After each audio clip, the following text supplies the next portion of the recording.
It's been revealed that Prince Andrew hosted the late ex-offender Jeffrey Epstein as well as Ghislaine Maxwell and Harvey Weinstein at the Royal Lodge, the publicly owned home where he effectively lives rent-free after he paid for its renovation. It started with whispers. Now those whispers have turned into headlines. Sarah Ferguson is preparing to flee the United Kingdom, not for a holiday, not for a retreat, but for what insiders are calling a strategic disappearance. A permanent escape to a £3.6 million oceanfront mansion in Portugal, while the walls close in at Windsor. And the question haunting everyone close to her is simple. Is she running from scandal or toward survival? There's more they can do because, of course, this process started under Queen Elizabeth, as we know, when she eventually, reluctantly, but she did so, stripped Andrew of his HRH status and his public duties, and effectively he was a pariah publicly anyway. It would have been impossible for him to conduct royal duties on behalf of the family. To the public, Sarah Ferguson, once the bright, mischievous Duchess of York, was seen as the comeback queen of the royal world. She'd survived tabloid humiliation, divorce, and decades of scandal, and yet somehow she always resurfaced, smiling, giving interviews, writing children's books, appearing on talk shows. But that image, the lively, red-headed Duchess who wouldn't give up, is now collapsing faster than anyone expected. Because behind the royal smiles and charity events lies a woman whose life has been unraveling thread by thread. Her ex-husband, Prince Andrew, remains entangled in one of the darkest scandals in modern royal history. His ties to Jeffrey Epstein destroyed his reputation, stripped him of his titles, and left the monarchy facing questions it could never fully answer. And now, as Andrew faces eviction from Royal Lodge, the grand home they've shared for 17 years, Sarah stands at the edge of a new kind of exile, not a symbolic one, a physical one. This new deal is being sold as a royal trade-off of sorts after weeks of mounting speculation and criticism over whether Prince Andrew would be evicted from Royal Lodge. It seems he's ultimately found a way out, but on his terms, as widely splashed across British tabloids today. Multiple insiders claim preparations are already underway for Sarah Ferguson to relocate to Portugal, specifically to the exclusive Costa Terra Golf and Ocean Club, a gated paradise just south of Lisbon. This is no ordinary property. It's a celebrity enclave, home to global names like Madonna, Scarlett Johansson, Alicia Vikander, and Michael Fassbender hidden villas, private beaches, and luxury security. The kind of place where people go when they want to disappear. Sources say staff at the resort have been quietly preparing a guest suite, reportedly in anticipation of her January arrival. A neighbor even told reporters, "The word is that Fergie will be arriving soon. This isn't a quick trip, it's a move. She's coming to stay." For a woman long accustomed to royal privilege, this is no spontaneous getaway. This is exile, polished and private. But why Portugal? Why now? And why alone? Sarah Ferguson, she's like a lot more of his friends. They're all running scared, they're all running away. Our daughter suffered 14 years of physical and mental abuse by a similar man who's now in prison.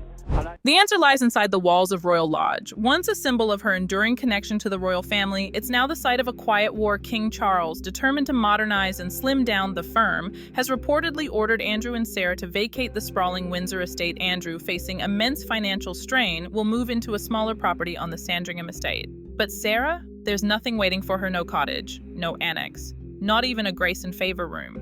After nearly 2 decades of cohabitation with her ex-husband, she is being told, quite literally, to make her own arrangements. That means one of the most recognizable women in Britain is about to be homeless.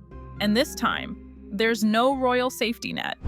Well, this image shows them all at birthday celebrations at the mansion in 2006. Now, that was just 2 months after a US arrest warrant was issued for Epstein for the sexual assault of a minor, and Epstein was then arrested by police in Florida. To understand why this exile feels so final, you have to look back at the pattern, the scandals that never stopped haunting her. From her infamous toe-sucking tabloid nightmare in the 90s, to leaked financial deals and mysterious business ventures, Sarah has long been a magnet for trouble. But the turning point came when an email surfaced years ago, one in which she referred to Jeffrey Epstein as her supreme friend. It was a single line, but it shattered what little credibility she still held. Charities cut ties. Television producers backed away. Even longtime friends began to keep their distance. And when US investigators revived the Epstein inquiry this year, Sarah's name quietly reappeared in the background. No charges, no public statements, but renewed attention. For many, her move to Portugal now looks less like a relocation and more like a retreat from scrutiny. As one American source put it, Costa Terra isn't just a getaway, it's a shield, and Sarah needs one. A children's charity is distancing itself from Sarah Ferguson. After an email the Duchess of York sent to convicted offender Jeffrey Epstein in 2011, calling him a, quote, supreme friend, resurfaced, Child Hospice Center Julia's House has issued a statement confirming they'll no longer be associating with the royal. But Portugal isn't her idea alone. Princess Eugenie and her husband, Jack Brooksbank, reportedly purchased a £3.6 million villa there in 2022. It's the same property insiders claim Sarah will soon call home. They've allegedly offered it as a safe haven, a place where she can regroup while the storm in Britain intensifies. For Eugenie, it's a daughter's act of loyalty. For Sarah, it may be her last chance at dignity. Because after being dropped from ITV's Loose Women, cut off from charities, and pushed out of Royal Lodge, she's running out of places to go. And yet, as the walls close in, there's still one question no one can answer. Is she leaving because of Andrew or because of herself? And the king has taken it further and stripped him of private funding in a bid to kind of smoke him out of Royal Lodge. But the trouble is, as we've often said on this programme, he has this cast iron lease on Royal Lodge that is going to, 170 odd years.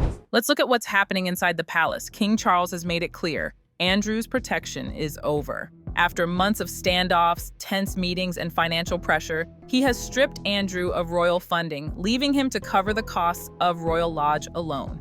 But the property's lease, reportedly valid for over 170 years, complicates everything. Andrew can't easily be evicted, but he can be squeezed out. Meanwhile, insiders say the atmosphere inside Royal Lodge has turned icy. Sarah and Andrew, though long divorced, have continued living under the same roof. Now, they barely speak. Reports describe tense dinners, late-night arguments, and emotional breakdowns as they face their final separation. For the first time in nearly 2 decades, the couple is preparing to live completely apart, and possibly forever. I have no sympathy whatsoever for Sarah Ferguson and her friends and Andrew. I think they should stand down. It's time we remove the lot of them. There's a lot more than her, and they're all running scared, making excuses up now for what's been happening. Those close to Sarah say she's terrified, not just of losing her home, but of losing her identity. For years, she thrived on proximity to the royal circle. That access gave her influence, credibility, and opportunities. From book deals to speaking tours. Without that connection, she faces a harsh reality. No titles, no royal duties, and no steady income. And yet, her name remains linked to the scandal that destroyed Andrew's career. Every new mention of Epstein brings her back into the headlines she can't escape.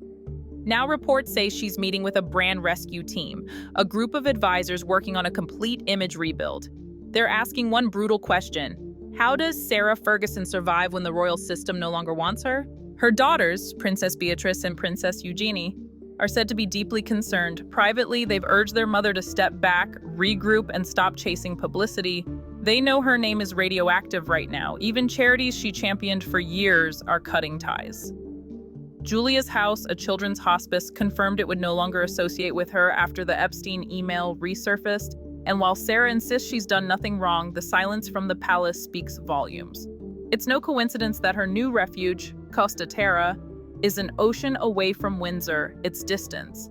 And for Sarah, distance may be the only thing left to protect her. So here we are. Sarah Ferguson, once the Duchess of York, once a royal insider, now stands on the edge of a quiet exile. In January, she's expected to trade the gray skies of Britain for the sunlit isolation of Portugal's coast.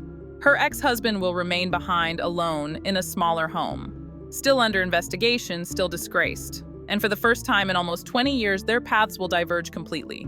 Is it an escape, or an ending, a reinvention, or the final chapter in a royal downfall? Either way, one truth remains.